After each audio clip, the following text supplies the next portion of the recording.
I can say militarily, it's been one of the best. So, good afternoon. We have quite a bit to discuss. We'll go into pretty good detail. And we have the people that are most involved. We'll give you exactitude. And we're here today to celebrate the success of one of the largest, most complex, most harrowing combat searches. I guess you would call it a search and rescue mission ever attempted by the military. Generally, when planes are knocked down in war, especially when you're fighting a strong group, an evil group, you can't really do this because you send in 200 men to pick up one, and it's something that's usually not attempted as much as you want to attempt. And bad things happen to that one or two. And in this case, we did two, and it might not have been attempted before, but we did. And we had great talent, but we got a little luck too, I would say. And we were helped by a lot of people, a lot of great people. And it was an honor to be involved with it. It's very historic. This is a rescue that's very historic. It'll go down in the books. Late Thursday night, an American F-15 fighter jet went down deep inside enemy territory in Iran while participating in Operation Epic Fury, where we're doing unbelievably well, well at a level that nobody's ever seen before. The entire country can be taken out in one night, and that night might be tomorrow night. Both members of the crew ejected from the aircraft and landed alive on Iranian soil. I immediately was asked to make a decision. I ordered the U.S. Armed Forces to do whatever was necessary to bring our brave warriors back home. A risky decision, because we could have ended up with 100 dead as opposed to one or two. It's a hard decision to make. But in the United States military, we leave no American behind. We don't do it. Within hours, our armed forces deployed 21 military aircraft into hostile airspace, many flying at very low altitude, being shot by bullets. You bring rifles into play when you're going that low, but there are also certain advantages. And in broad daylight over Iran for 7 hours, at times facing very, very heavy enemy fire. We have a helicopter that's got a lot of bullets in it. It's amazing. We just realized how good those weapons are. Our machines are. Nobody has the equipment that we have, and nobody has the military that we have, not even close. We're the most powerful military anywhere in the world by far. The flight crews and warfighters aboard those aircraft took extraordinary risks to rescue their fellow service members. This first wave of search and rescue forces successfully located the pilot of the F-15, and he was extracted from enemy territory by an HH-60 Jolly Green II helicopter. Fabulous machine as our warriors faced gunfire at very close range. It's amazing that when you look at the machinery, what happened, that nobody was even injured. Meanwhile, the second crew member, a weapons system officer, highly respected colonel, had landed a significant distance away from the pilot. When you're going at those speeds, even if you go out 2 or 3 seconds later, it's miles and miles away because you're going fast.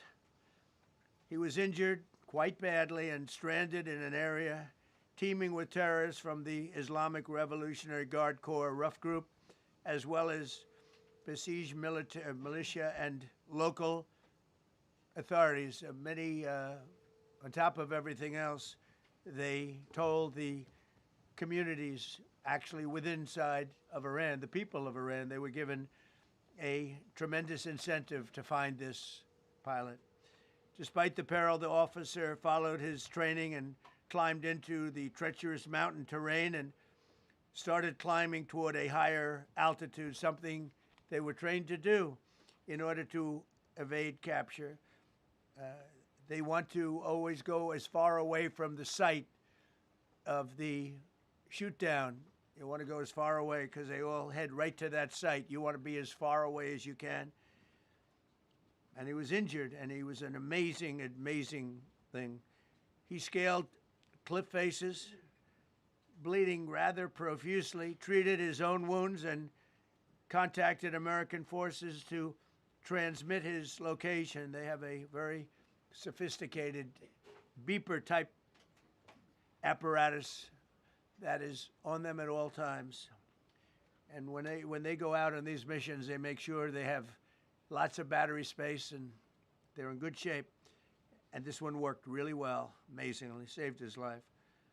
We immediately mobilized a massive operation to retrieve him from the mountain holdout, and he kept going higher and higher. The mountain kept getting rougher and rougher, and really very, very hard to find.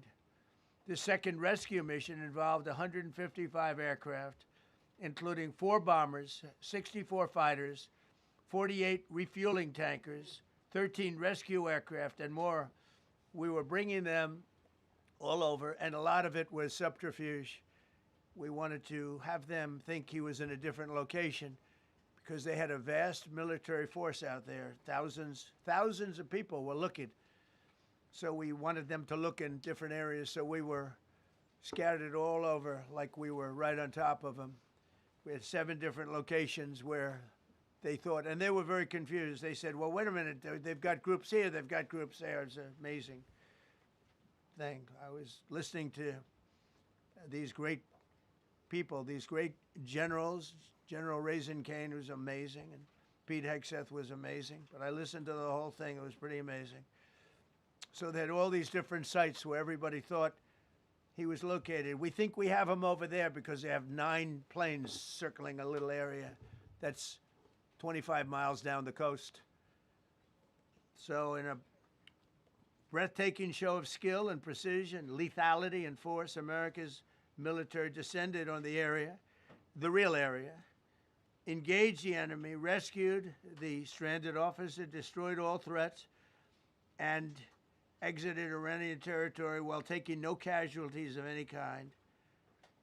The heroic F-15 weapon system officer had evaded capture on the ground in Iran for almost 48 hours. That's a long time when you're in tough shape and when you're bleeding.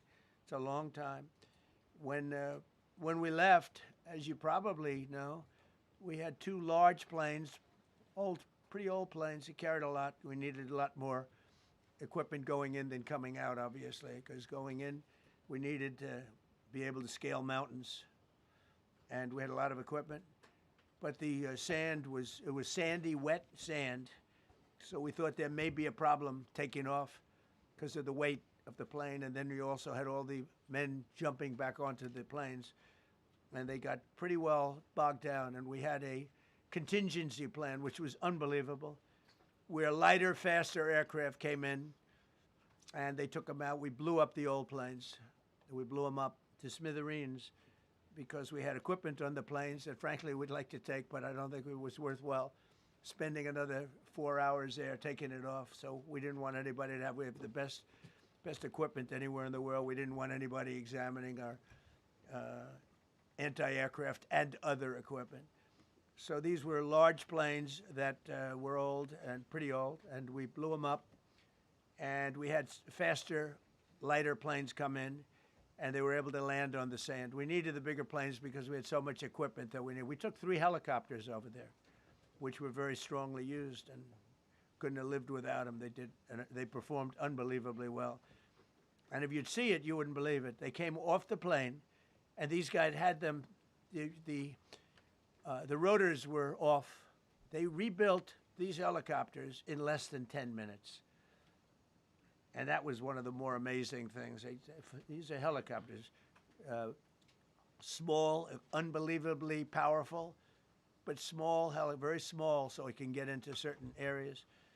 And they got them off the plane, and they rebuilt all 3 of them in a matter of I would say less than 10 minutes. It's pretty amazing what the genius of these people.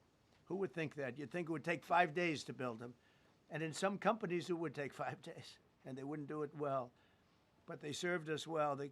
As Commander-in-Chief, I never forget the extraordinary risk taken by the warriors that we send into battle. And the genius, I mean, think of it, having a contingency of 3 planes waiting because we think the sand is so bad that we probably won't be able to take off. And the planes really got bogged. This was not much of a runway. This was a farm, not a runway. It's a farm, but it did the trick. But to have a contingency as opposed to having to wait 2 days, can you imagine right in the middle? This was central. This was right, you would call it central casting if you were doing a movie for location. And probably the toughest area of Iran where we'd be sitting there. So these planes came in, those pilots came in so fast and so quick and got out of there. Everybody got aboard and just got 15-minute intervals. 1 load out, 1 load out, 1 load out. It happened. And we were watching and we said, that's amazing. It's, in many ways, I was almost more impressed by the contingency that we had than the fact that, you know, if we would have had a runway or decent soil, but it was an amazing thing. But we thank God for every single one of them and the talent. The genius is not even talent, it's genius. It's the whole ball game, every one of them.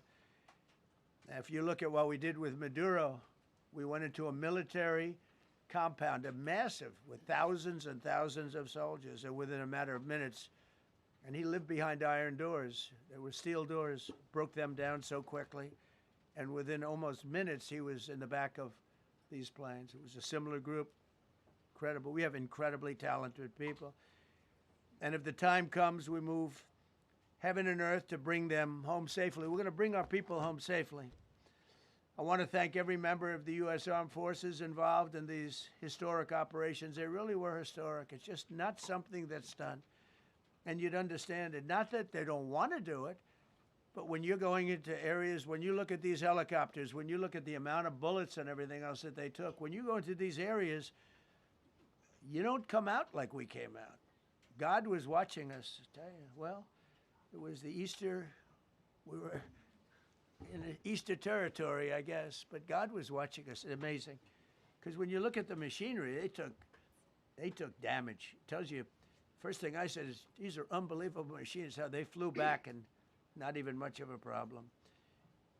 But these 2 extraordinary rescues, because it was 2, and as you probably know, we didn't talk about the first one for an hour, and then somebody leaked something, which we'll hopefully find that leaker. We're looking very hard to find that leaker, and talked about there's somebody missing. They basically said that we have one and there's somebody missing. Well, they didn't know there was somebody missing until this leaker gave the information. So whoever it was, we think we'll be able to find it out because we're going to go to the media company that released it, and we're going to say, national security, give it up or go to jail. And we know who, and you know who we're talking about, because some things you can't do. Because when they did that, all of a sudden, the entire country of Iran knew that there was a pilot that was somewhere on their land that was fighting for his life. And it also made it much more difficult for the pilots and for the people going in to search for him. All of a sudden, they know that there's somebody out there. They see all these planes coming in. It became a much more difficult operation because a leaker leaked that we have one, we've rescued one, but there's another one out there that we're trying to get. So actually, the country, Iran, put out a major notice, you all saw it, offering a very big award for anybody that captures the pilot. So in addition to a hostile, very talented, very good, very evil military, we had millions of people trying to get an award. So when you add that to it, but we have to find that leaker because that's a sick person. Probably didn't realize the extent of how bad it was. I can't imagine that the person did, but we're going to find out. It's national security, and the person that did the story will go to jail if he doesn't say, and that doesn't last long, and I think everybody would understand it. They put this mission at great risk. They put that man at great risk, and they put the hundreds of people that went in looking for him, because everyone now knows that we're going in. Over the past 37 days, America's armed forces have carried out more than 10,000 combat flights over Iran, unheard of, striking more than 13,000 targets. The F-15 we lost last week was the first manned aircraft downed by the enemy in this entire operation, with thousands and thousands of flights. They got lucky. It was a lucky hit. You know, eventually you get lucky. But we got lucky too, because we got both of them back.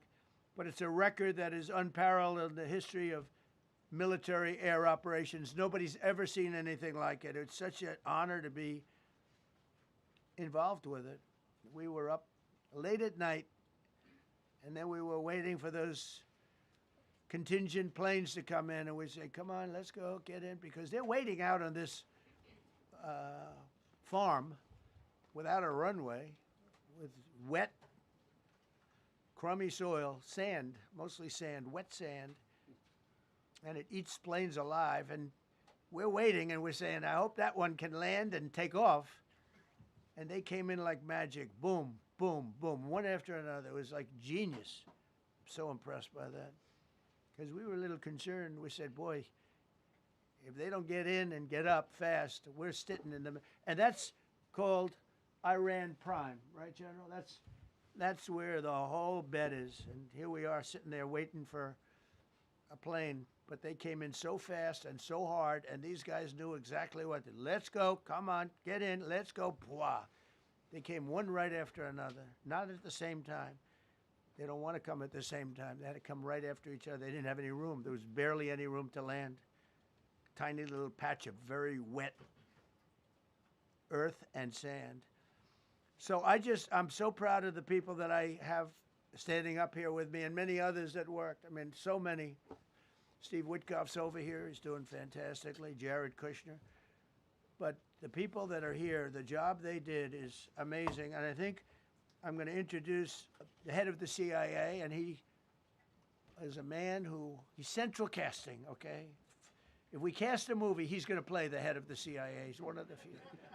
John Ratcliffe, he did a phenomenal job that night. He did something that I don't know if you want to talk about it. If you want, you can. I'm not sure he's supposed to. I'm not going to talk about it. But the CIA was very responsible for finding this little speck. It's like they used an expression on one of the shows. A general was talking about, it's like finding a needle in a haystack, finding this pilot. And the CIA was unbelievable. And you may, if you can, you'll talk. It might be classified, in which case I'd have to put him in jail if he talks about it. And I don't want to put him in jail. He doesn't deserve that. So, John, do you want to say a few words? Thank you. Thank you, Mr. President.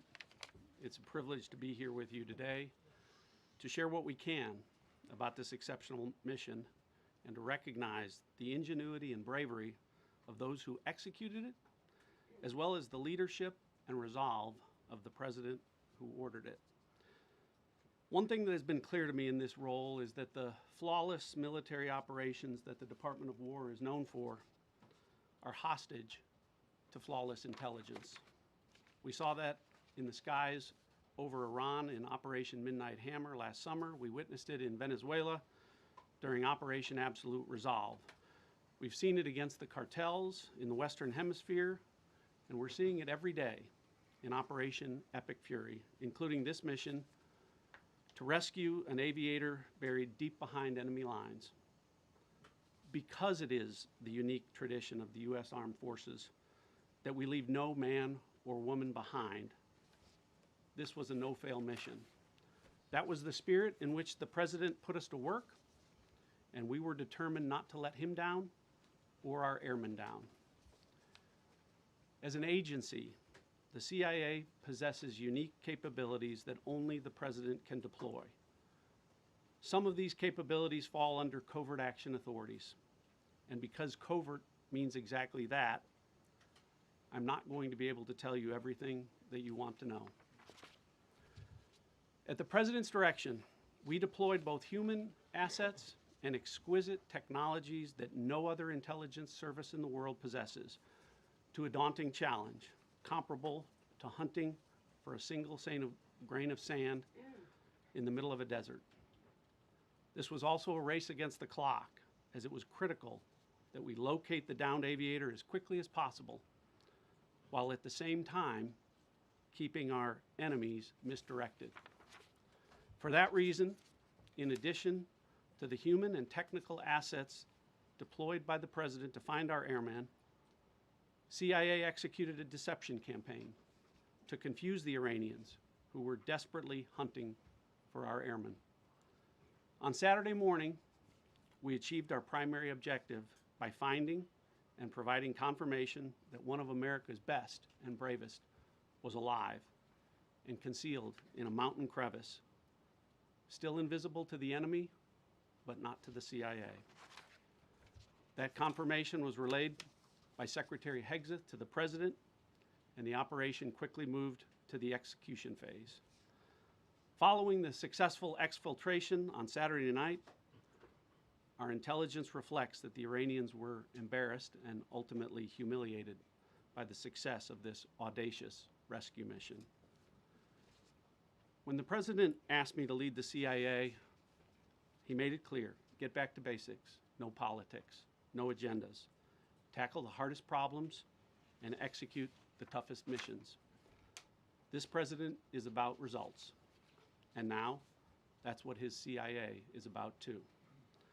The professionals at the agency and at the Department of War deserve immense credit for their flawless execution during this daring mission. Their skill, creativity, and courage are unmatched on the battlefield wherever they step.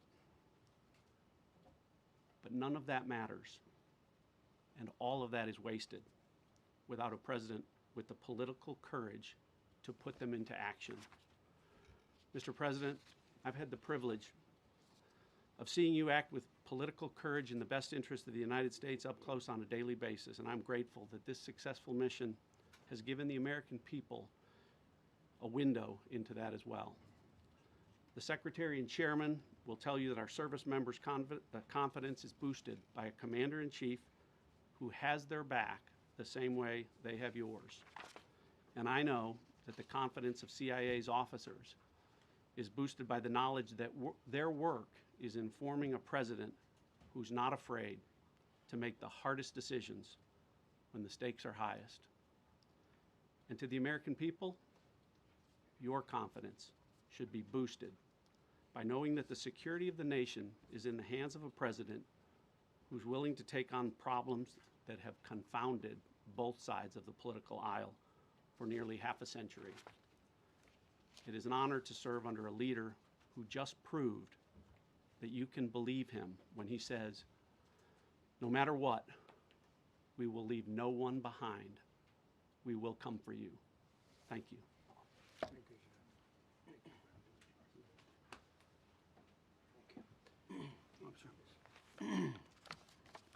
Well, John, thank you for the collaboration of the CIA as well. Incredible and ongoing partnership.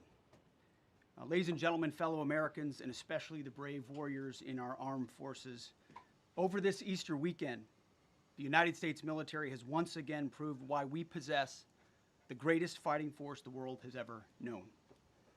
In two extraordinary combat search and rescue operations deep inside enemy territory in Iran, our warriors executed missions of breathtaking skill, courage, and precision.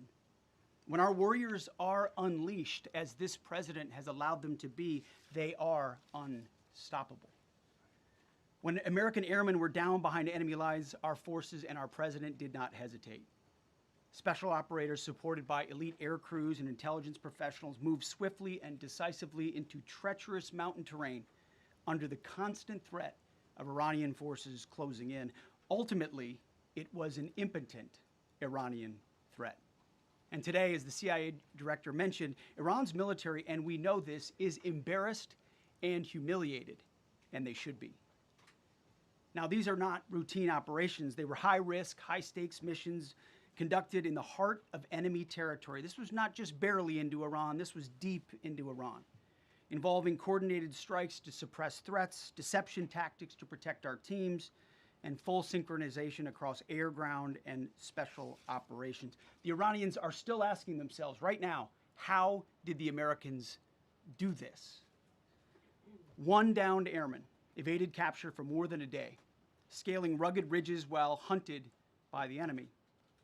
When he was finally able to activate his emergency transponder. His first message was simple, and it was powerful. He sent a message, God is good. In that moment of isolation and danger, his faith and fighting spirit shone through. You see, shot down on a Friday, Good Friday, hidden in a cave, a crevice, all of Saturday, and rescued on Sunday. Flown out of Iran as the sun was rising on Easter Sunday. A pilot reborn, all home and accounted for, a nation rejoicing. God is good. Despite incoming fire and unforgiving conditions, our troops brought every American home. No American lives were lost. We leave no man behind, and that is not luck. It's the result of unmatched training, superior technology, an unbreakable warrior ethos, and sheer American grit. Our special operators, pilots, and support crews performed with near perfection under fire, and they were lethal. Just ask any Iranian soldier who dared attempt to get anywhere near that pilot before or during that mission. Death from above. Our troops turned a potential tragedy into a resounding demonstration of American resolve and capability. That's what excellence in uniform looks like. But make no mistake about it. None of this would have been possible without the courageous leadership and ironclad determination of President Donald J. Trump. From the moment our airmen went down, President Trump made it clear we will leave no one behind. The first mission, the first of two, was an audacious daylight thunder run right up the middle. It was authorized in less than 2 hours from that pilot going down when we knew where he was. And it was authorized in the middle of the night, because anybody that's worked for this man knows he's up in the middle of the night. Authorized immediately, without hesitation, audaciously. The second mission, as soon as we knew where that pilot was, and John was certainly helpful in that, also executed immediately. You know, I looked up at my screen when the final mission was complete inside our SCIF, our secure facility. And we have a running VTC, a running coordination cell. And the top of it read 45 hours and 56 minutes. For 45 hours and 56 minutes, we held that call open for coordination. From the moment our pilots went down, our mission was unblinking. The call never dropped, the meeting never stopped, the planning never ceased. The president demanded rapid, decisive action. He backed our military with the full weight of his resolve, refusing to let enemy propaganda or tactical setbacks deter us. His leadership ensured that every lethal and non-lethal resource was brought to bear, that our forces had the authorities and the support they needed to succeed. When the president says he has the backs of our warfighters, he means it. And it means a great deal, and it's a big difference on the battlefield. President Trump understands that peace through strength is not a slogan. It is a doctrine that saves American lives. His unwavering commitment to rebuilding our military and restoring the warrior spirit has paid dividends in missions just like this one. Under his command, America projects power with confidence and brings our people home with victory. And that continues today, by the way. Per the president's direction, today will be the largest volume of strikes since day one of this operation. Tomorrow, even more than today. And then Iran has a choice. Choose wisely, because this president does not play around. You can ask Soleimani, you can ask Maduro, you can ask Khomeini. To those heroes who planned and executed these rescues, your nation stands in awe. I stand in awe. The chairman stands in awe. We all stand in awe of your professionalism and bravery. We serve for you. You embody the very best of America. To the rescued airmen and their families, welcome home. Your courage and endurance, the quiet declaration of faith amid the storm, inspires us all. God is good every day. And to our adversaries watching from Tehran, let this be a clear message. The United States military will go anywhere, at any time, to protect our own and complete the mission. We execute with precision. We control the skies. You see, we flew for 7 hours in daylight over Iran to get the first pilot. And we flew 7 hours in the middle of the night to get the second. And Iran did nothing about it. We fight with honor, and under President Trump's leadership, we win. So God bless our troops, God bless President Trump, and God bless the United States of America. Thank you. Well, good afternoon, everyone. Thank you, Mr. President. Thank you, Mr. Secretary. A note before I start, I know many of you want specific details in these briefings. We will share what we can, but I will retain what I must in the event that we have to go do this again sometime. And I cannot stress the importance, as the President said, around operational security. The Secretary and I will do a more detailed briefing tomorrow morning, and we look forward to sharing the details that we can. On Thursday, 2 April at 10:10 p.m. Eastern Time, 4:40 in the morning, local Iran time, the Joint Personnel Recovery Center, which handles the Central Command area of responsibility, declared an isolated personnel recovery event for a U.S. Air Force F-15E Strike Eagle, call sign Dude 44, which was down in hostile Iranian territory. The pilot and weapons system officer had both safely ejected and were isolated behind enemy lines. Following confirmation of active rescue beacons and on the direction of the Secretary and by order of the President, a rescue operation was launched with the stated purpose of bringing both Americans home safely. As the Secretary said, several hours later on the morning, after positively locating the front seater, call sign Dude 44 Alpha, and aware of an aggressive ongoing search by the enemy, a U.S. Central Command plan was approved by the Secretary and the President. Shortly thereafter, a U.S. Air Force Combat Search and Rescue Task Force, comprised of A-10 Warthogs in their Sandy role, and I'll describe what that is in a minute, HC-130 Combat King IIs, HH-60 Jolly Green II helicopters, and Air Force Special Warfare Airmen, a package comprised of combat rescue officers and pararescueman operators, audaciously penetrated enemy territory in broad daylight to find, fix, and recover Dude 44 Alpha from behind enemy lines. This was an incredibly dangerous mission, an incredibly dangerous undertaking, but a filled promise made to every American warfighter that you will not be left behind. We will always come find you, and we will always bring you home. Over the next hours, the Search and Rescue Task Force crossed the beach, entered into Iranian airspace, protected by a fighter strike package, and moved into the objective area, all under fire. En route, as some of you have seen on social media, the helicopters took gas off the C-130s and pressed onward and forward up into the objective area. While this was ongoing and out in front of them, the Sandy flight of A-10s and other remotely piloted aircraft, drones, and other tactical aircraft were violently suppressing and engaging the enemy in a close-in gunfight to keep them away from the front seater and allow the pickup force to get into the objective area. During this engagement, one of the Sandy aircraft, the one primarily responsible for communicating with the downed pilot, was hit by enemy fire. This pilot continued to fight, continued the mission, and then upon exit, flew his aircraft into another country and determined that the airplane was not landable. This was one of our A-10 Sandy aircraft. The pilot then made the decision to eject over friendly territory and was quickly and safely recovered and is doing fine. After picking up Dude 44 Alpha, the HH-60 Jolly Green fight was engaged by every single person in Iran who had a small arms weapon.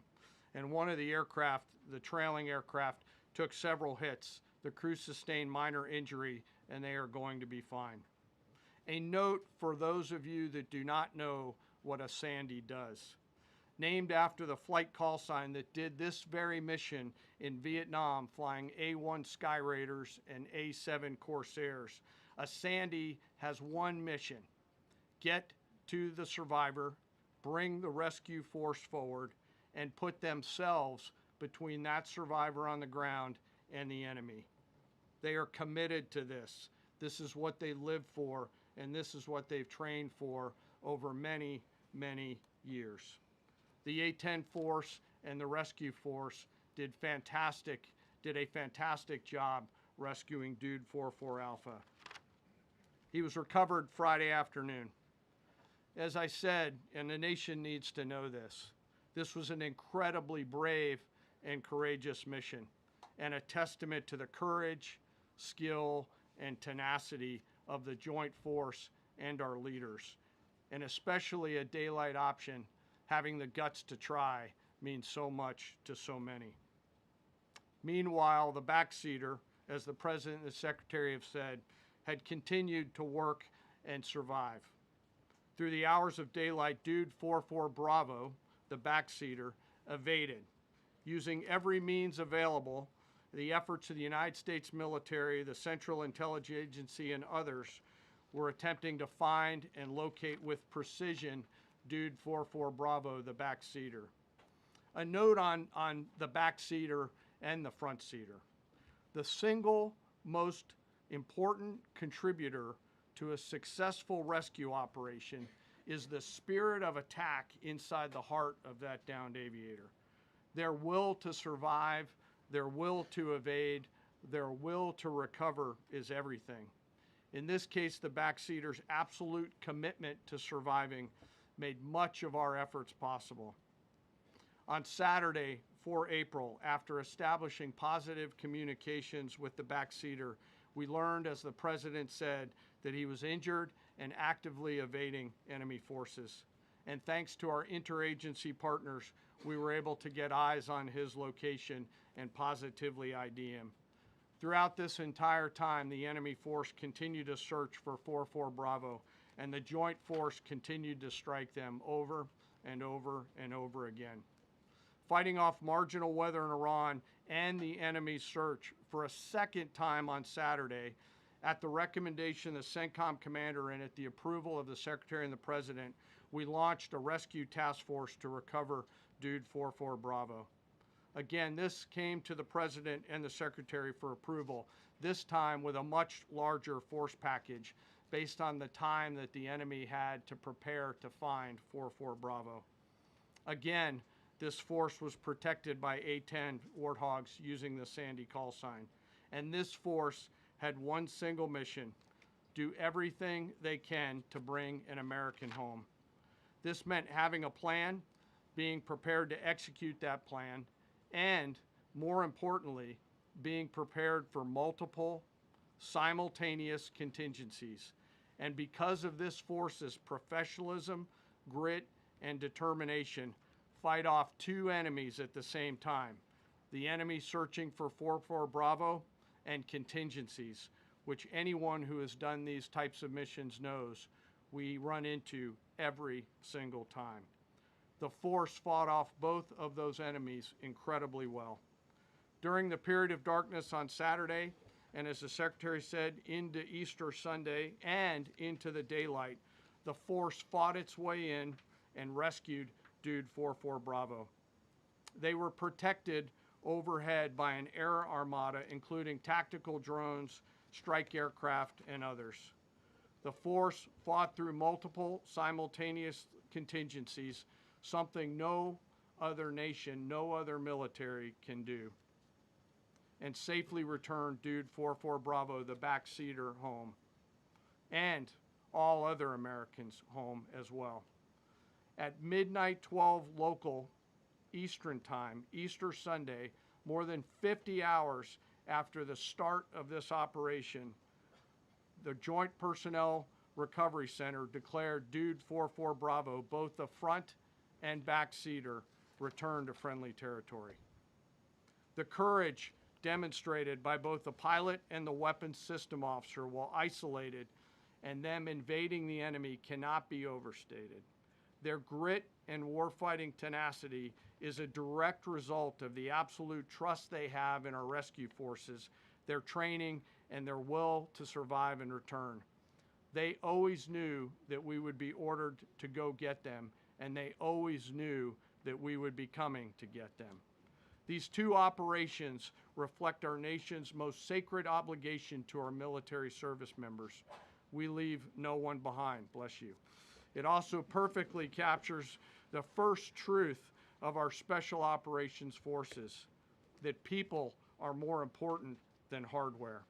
That is the standard we live by, and the rescue forces that execute these missions operate under a clear motto: these things we do that others may live. Their actions were a direct embodiment of that commitment to others, and I could not be more proud of each and every one of them today. As the Secretary said to our enemies, this operation serves as a clear reminder of the capability and will of America's joint force. The United States of America will recover our warfighters anywhere in the world, under any conditions, when we want to. We will always bring overwhelming skill and firepower. To every member of the Joint Force, our interagency partners, the leadership at CENTCOM, and our leaders at the Department and above, thank you. I'm proud of each and every one of you, and thankful to our deployed forces and their families. And lastly, and most importantly, to Dude 44, welcome home.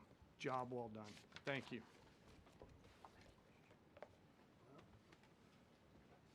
Pretty amazing, pretty amazing.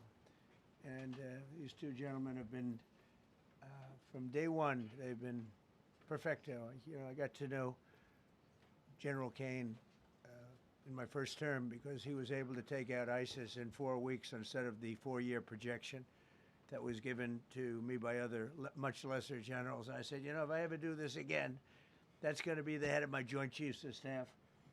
And we worked it that way, didn't we? It's amazing. He took out ISIS. We defeated ISIS in 4 weeks. I was told it would take 4 years. I flew to Iraq to find out with the greatest equipment in the world, why would it take 4 years? And he told me, sir, it won't. It'll take 4 weeks and you'll have time left over. And that's exactly what happened. So he's great. And Pete, all I can say is that he was treated very unfairly. And now those same people that treated him unfairly, that fought against him, they called me up saying, what a great choice he was. They said, well, what happened during his nomination? What happened to you? I'm telling you, people that were not for him, senators, friends of mine, sir, I don't think you're doing the right thing. Now they're calling me up. What a choice. These two guys are fantastic.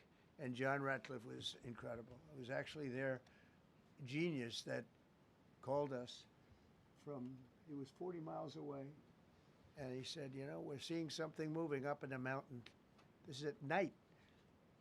And they kept the camera on him for 45 minutes. He wasn't moving. And they said, you know, probably wrong, but we're seeing something moving. This is a vast mountain, vast, thick, with bushes, trees. He said, we see something moving 40 miles away.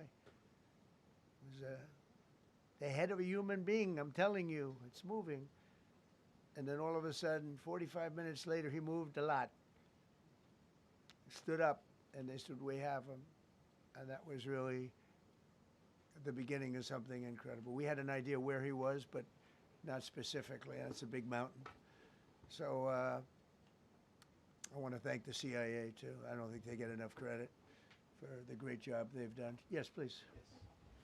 Thank you very much, Mr. President, for this great opportunity. Country, it has super army. You make a difference, Mr. President. Thank you for your greatest leadership. Thank you. I have 2 quick questions, Mr. President.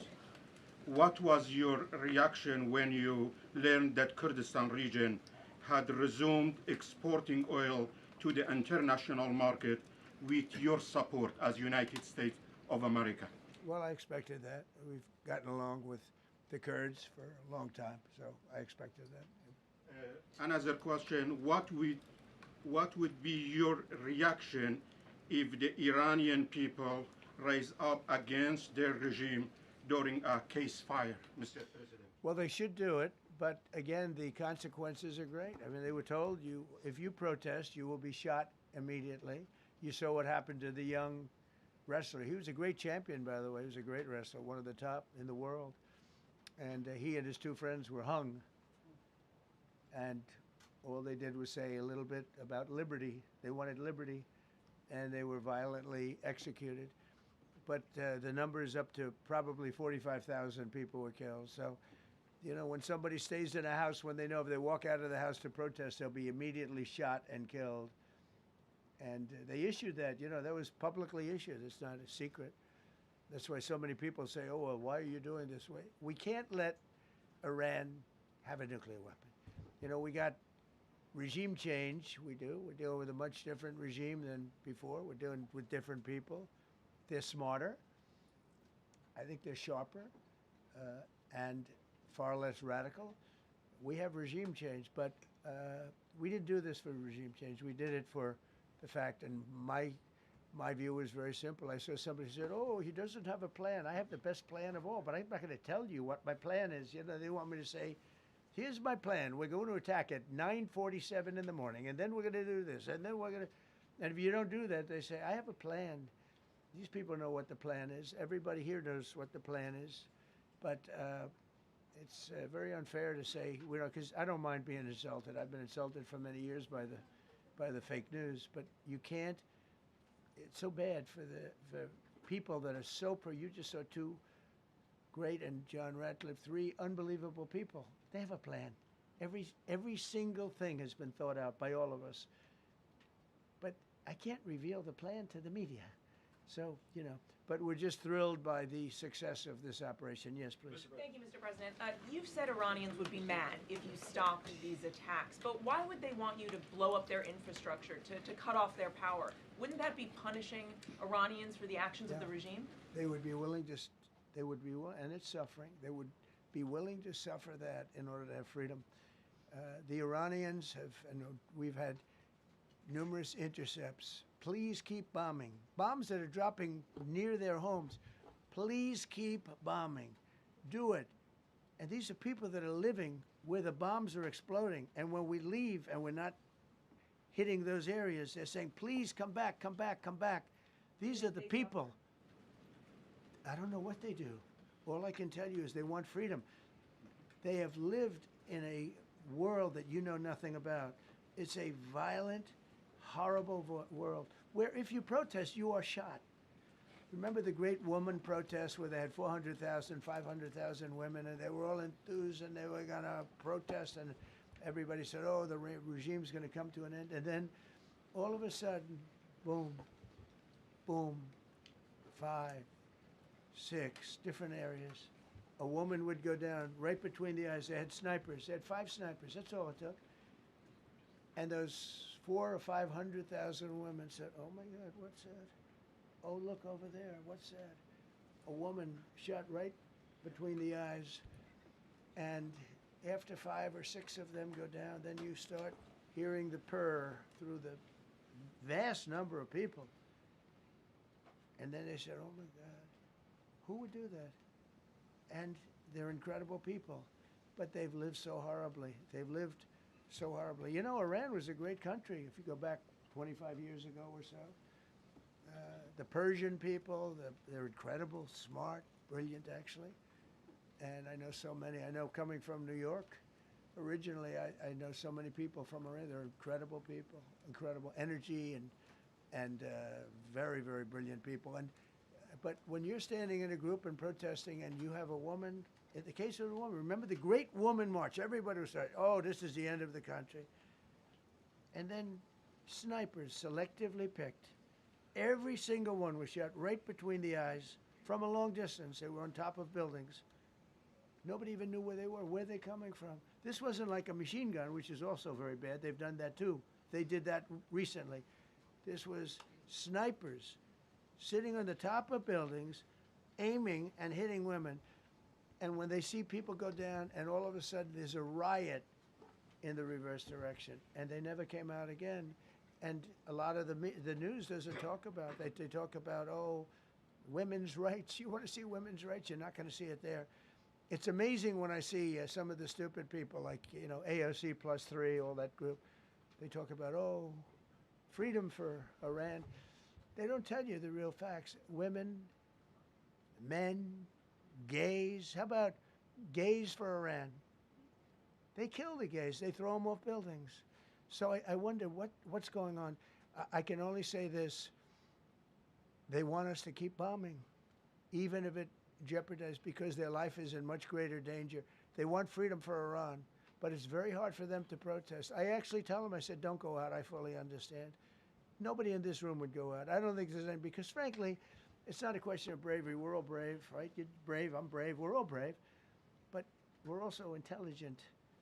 If you have people shooting at you, expert shots with the best rifles you can get, and hitting you right between the eyes every single time, and you're looking here and you're seeing and you're looking here, you're out of there. I don't care who it is. Please. Mark Meredith, Fox News. I know that. Oh, thank you. How would I know that? Go ahead. America's watching. No. Good job. Can we go back to the weekend? First off, was everyone on board with the operation, or were there people that were trying to talk you out of going through with the operation this weekend? Not everybody was on board. Somebody else within No, you? there was military people, very professional, that preferred not doing it.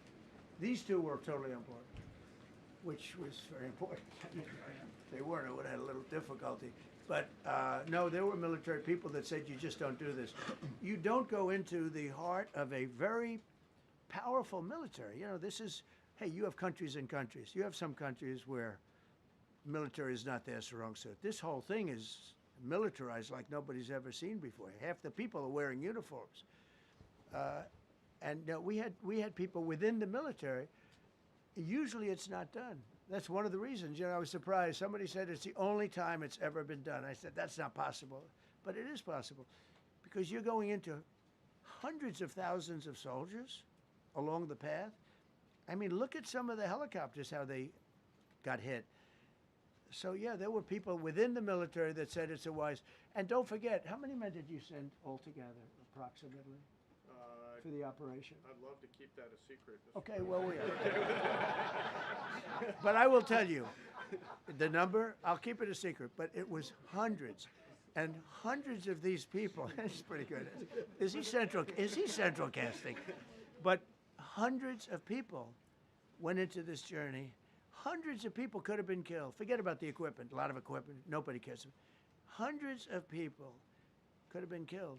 So we had people that were within the military that said this is not a wise, and I understood that, but I decided to do it. Was there a point that they were that you were thinking, there's too much on the line, and somebody was saying, maybe we abort this now and wait?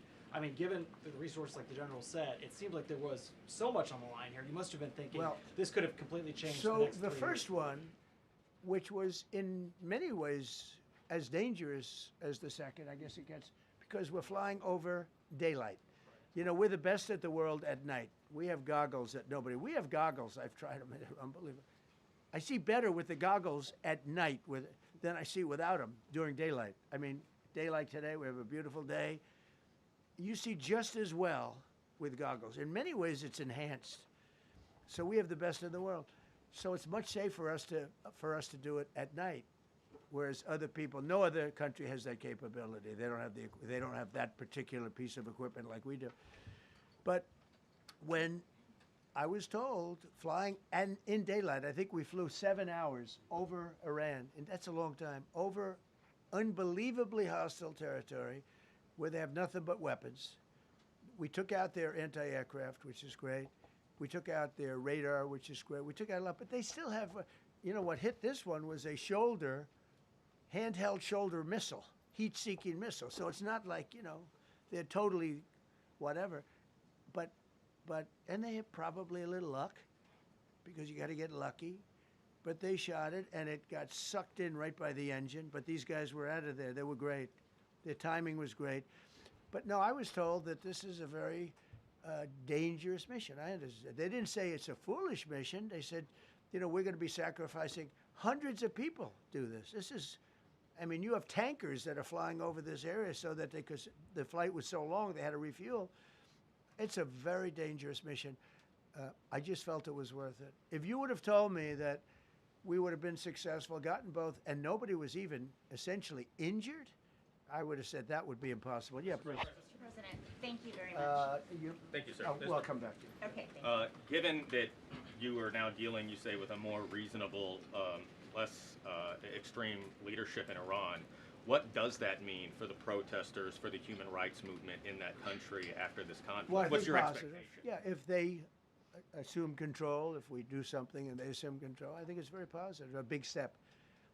I don't think you'd see the radicalization that you have seen in the last. Look what happened. I mean, women are being executed because they're not properly clothed, they say. They're not properly clothed, and they execute the women. They shoot them right on the street.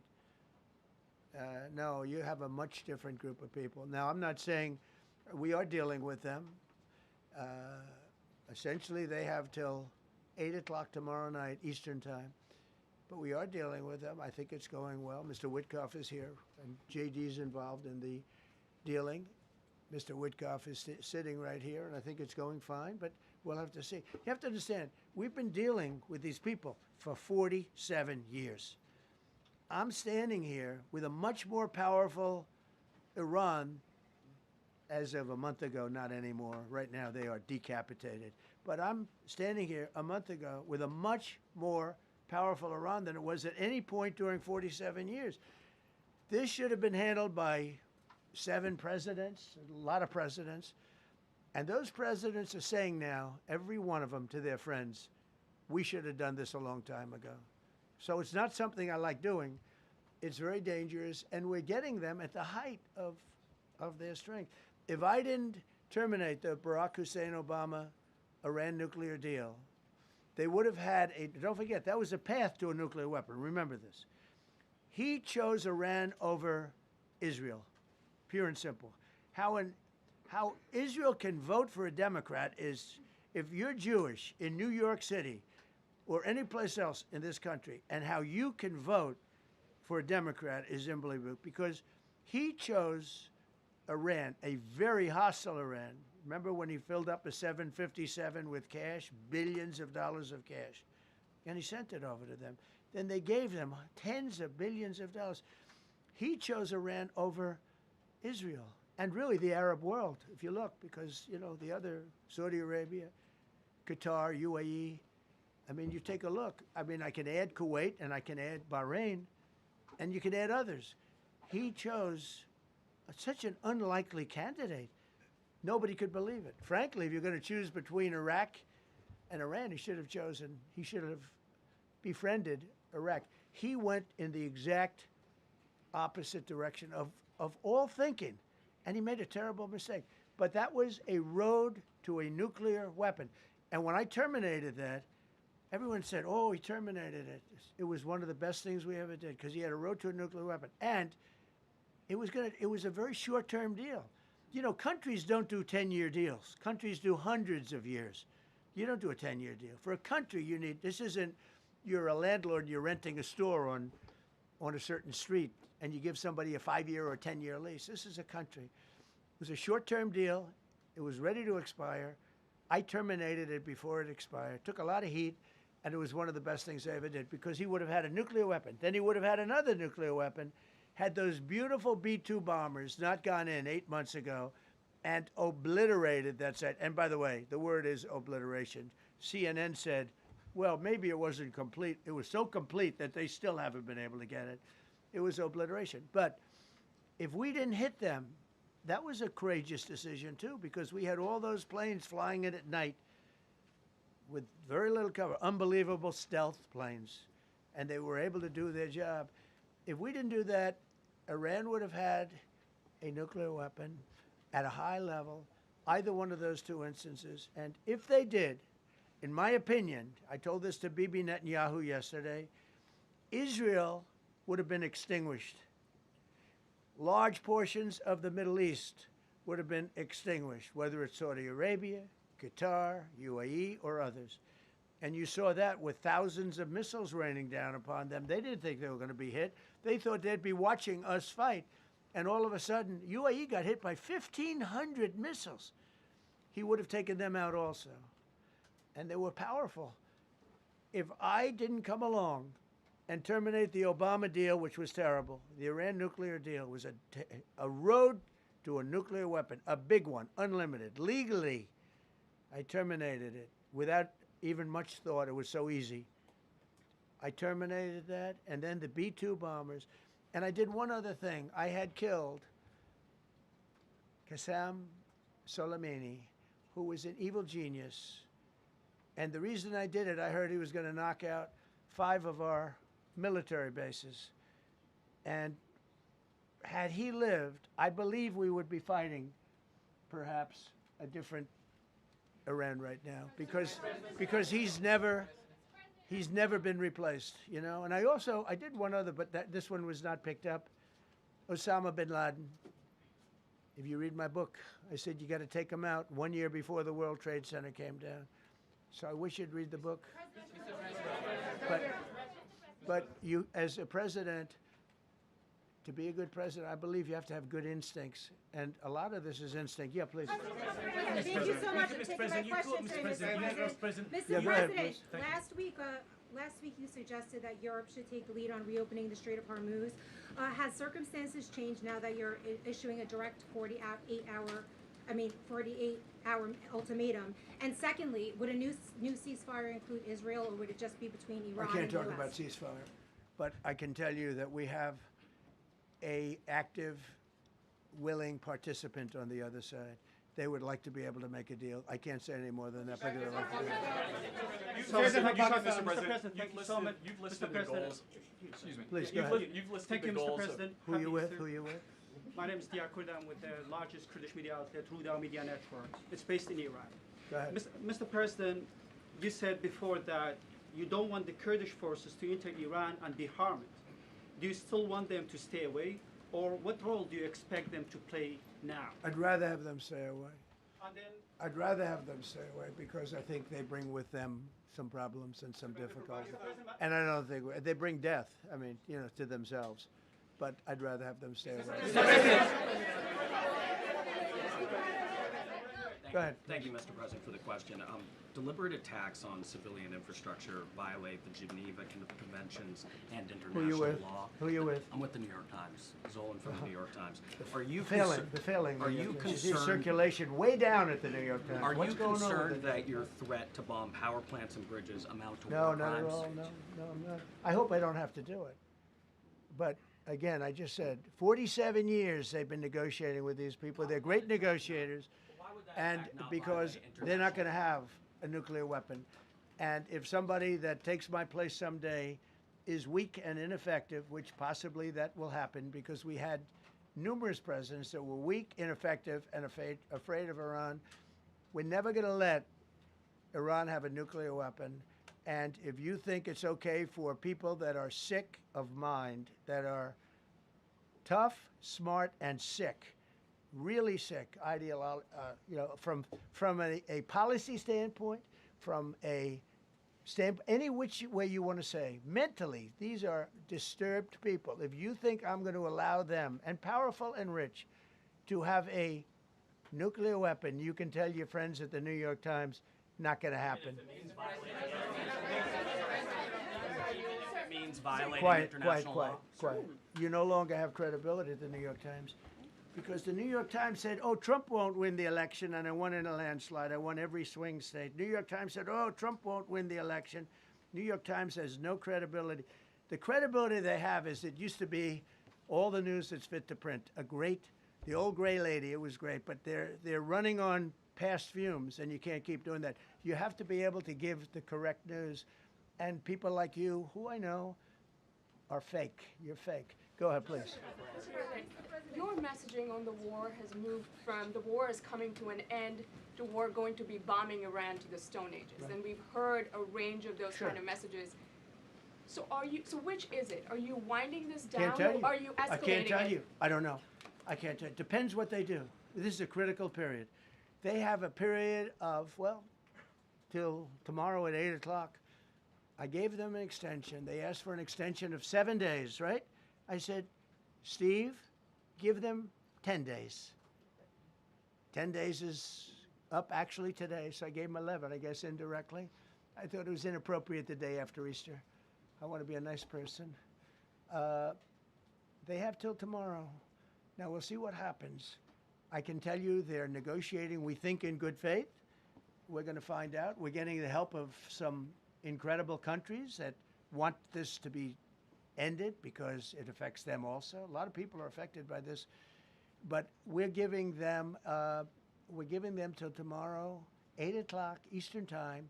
And after that, they're going to have no bridges. They're going to have no power plants. Stone Ages, yeah. Stone Ages. CNN fake news. Are you willing to make a deal that does not include reopening the Strait of Hormuz, or is that now a top priority? I would say it's a very big priority because, see, that's one thing that's a little different than other things. We can bomb the hell out of them. We can knock them out for a loop. But to close the strait, all you need is one terrorist that somehow has a truck loaded with, because you can carry them in trucks, large trucks, a water mine, drop them in the water, and now you tell people that own ships that cost $1 billion to don't worry about the mine. You can do that even just by saying we put mines in the water. So it's not like the rest. We can knock out their military. We already have. We've knocked out their Navy. We've knocked out their Air Force completely. We've knocked out 158 ships in 3 days. We've knocked out even their mine droppers. They don't have any mine droppers anymore, but they put them on other boats, and they could drop them. I'm not even sure they have any mines there, by the way. I'm not sure. I'm personally, they say there might be 8. I don't know. I think there might be none because they're very good bullshit artists. That's why for 47 years they've been bullshitting other presidents, and they haven't done the job. And people are living in hell. You live in that country, they're living in hell. No, I think that 47 years of this stuff is long enough. They're at the weakest point they've ever been. They have no Navy, they have no Air Force, they have no anti-aircraft weaponry, they have no radar, they have no communication. In fact, the biggest problem we have in our negotiation is that they can't communicate. I said to Steve, what are they saying? Sir, they can't communicate. They have no method of communication. So we're communicating like they used to communicate 2,000 years ago with children, bringing a note back and forth. They have no communication. But all I want to see is I want to have a safe world, and you're not going to have a safe world. Israel will be gone. The Middle East will be gone. And then they're coming for Europe. And I have to tell you, I'm very disappointed in NATO, very. I think that NATO, I think it's a mark on NATO that will never disappear in my mind. You know, they're coming to see me on Wednesday. They're going to say, oh, we'll do this, we'll do that. Now they all of a sudden want to send things, you know. But they said it loud and clear at the beginning when I spoke to UK of all. I would have said they would have been the first because they're the oldest. And I say, yeah, I'd love to have a little help. He said, no, sir, we'd rather wait till you win. I said, I don't need help after we win. They have 2 old broken aircraft carriers, barely work. I said, I guess we can use them. Who the hell knows? I called the general. He didn't even want them. He said, we don't really need them. We got the SS Abraham Lincoln, sir. We don't need them. You know, we have, in terms of technology, we had one day 101 missiles going at 2,700 miles an hour, aimed at the Abraham Lincoln. 101 missiles. Out of 101 missiles, 101 missiles were shot down. Unbelievable technology. 10 years ago, 5 years ago, I don't know if that would have been possible, but 10 years ago, that wouldn't have been possible. 101 missiles heading to a ship that's not that far off the coast. And out of the 101 missiles, we shot down all 101. We have weaponry. The Patriots are unbelievable. We have weaponry that's unbelievable, yeah. Go ahead, please. Yes. Thank you, Mr. President.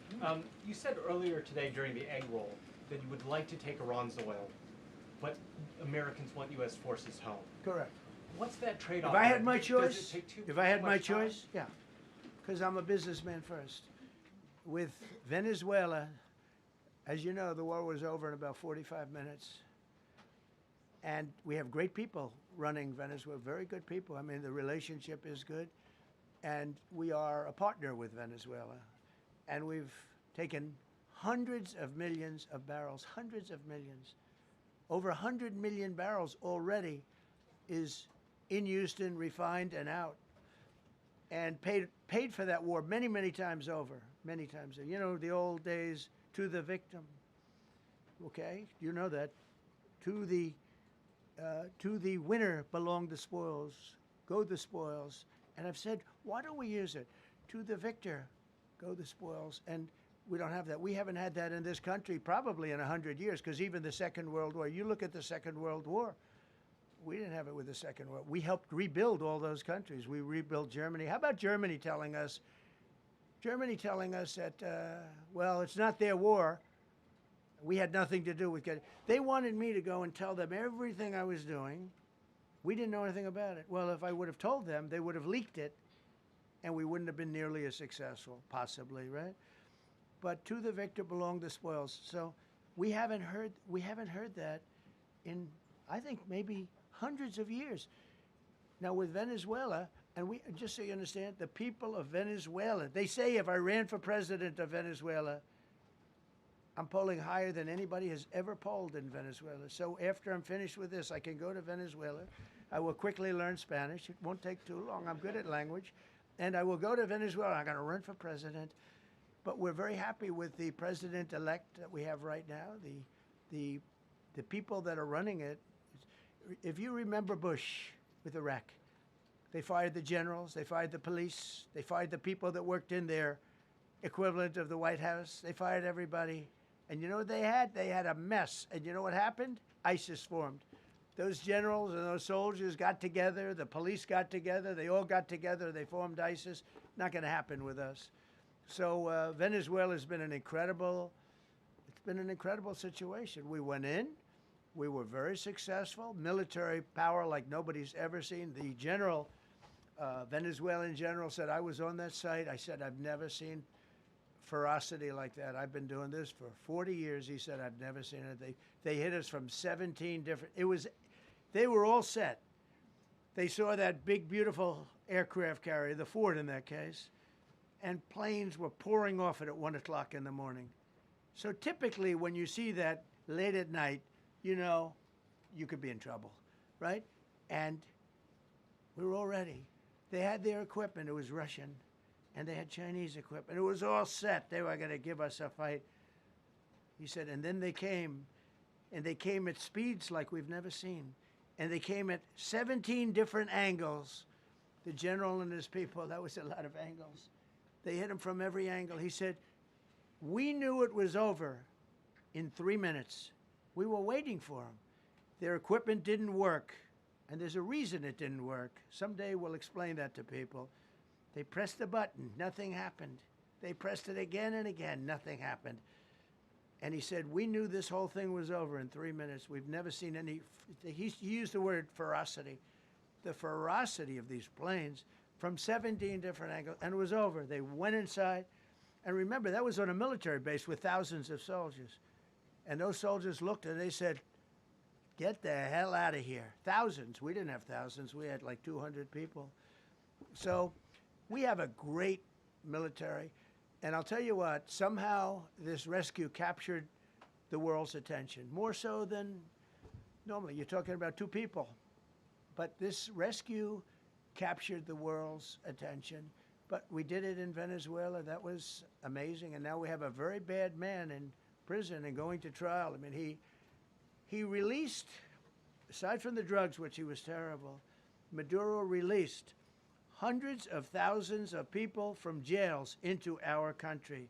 Drug dealers, murderers, the worst people in the world were released into our country because we had a stupid president who probably didn't know, and we had a border czar who never went to the border and never once called our great Border Patrol agents, right? Not once, Kamala. She never called the Border Patrol. She never said, how are we doing? I used to call the Border Patrol guys every day. You can ask them, Paul, ask any one of them. Brandon, ask them all the time. How are we doing? How are we doing? And we now, I'm proud to say, have a totally sealed border. 9 months, nobody is coming through our border. And nobody even tries because they know they're not going to get through. So we don't have caravans anymore. All right. So maybe 1 or 2 more and we'll be done. Mr. President, are you allowed to, or are you willing to end this conflict with Iran charging tolls for passage through the strait? Us charging tolls? Iran. What about us charging tolls? Is that something you're considering? I'd rather do that than let them have them run. Why shouldn't we? We're the winner. We won, okay? They are militarily defeated. The only thing they have is the psychology of, oh, we're going to drop a couple of mines in the water, all right? No, we have a concept where we'll charge tolls, okay? I thought you meant us. Your question would have been more accurate if you said us. Go ahead. So just to clarify, in order for Iran to successfully meet your deadline tomorrow, do they have to make a deal, open the strait, or both? We have to have a deal that's acceptable to me. And part of that deal is going to be, we want free traffic of oil and everything else. Mr. President, thank you very much. You've said glory be to God in this conflict. Do you believe that God supports the United States' actions in this I do, war? because And have you God sought is his good, direction? because God is good, and God wants to see people taken care of. God doesn't like what's happening. I don't like what's happening. Everyone says, I don't enjoy this. I don't enjoy it. These two guys don't enjoy it. You know, people say, oh boy, they're so tough. I don't like seeing people killed. I've ended 8 wars. Nobody's ever done it. The person who won the Nobel Prize came to me and said, you deserve the Nobel Prize. She announced that. When they announced, they said, goes to Maria. She's a great person, really a good person. She said, no. This is ridiculous. They gave me the Nobel Prize. President Trump ended 8 wars. I could go over every one of them, including India and Pakistan, where the Prime Minister of Pakistan said, President Trump saved from 30 to 50 million lives. That makes me much happier than what we're doing right now. That makes me much happier. We have one more to end, by the way. Okay. President, you called yesterday in your Truth Social, you called the Iranians crazy bastards. True. What is your response to critics who say that I don't care about critics. What is your response to critics who say that it is your mental health that should perhaps be examined as this war continues? I haven't heard that. But if that's the case, you're going to have more people like me, because our country was being ripped off on trade, on everything, for many years until I came along. So if that's the case, you're going to have more people. Dasha, go ahead. Dasha, go. You said that very little is off limits in Iran as far as targeting, Yeah. including power plants, bridges. You've mentioned those. Very little is off limits. Are there certain kinds of civilian targets, though? I'm thinking schools I don't want or to tell you that. hospitals that you I don't would want to say tell is you off- that. We have a plan, because of the power of our military, where every bridge in Iran will be decimated by 12 o'clock tomorrow night, where every power plant in Iran will be out of business, burning, exploding, and never to be used again. I mean, complete demolition by 12 o'clock. And it'll happen over a period of 4 hours if we wanted to. We don't want that to happen. We may even get involved with helping them rebuild their nation. And you know what? If that's the case, the last thing we want to do is start with power plants, which are among the most expensive thing, and bridges. You saw the bridge. The bridge went. We were very close to a deal.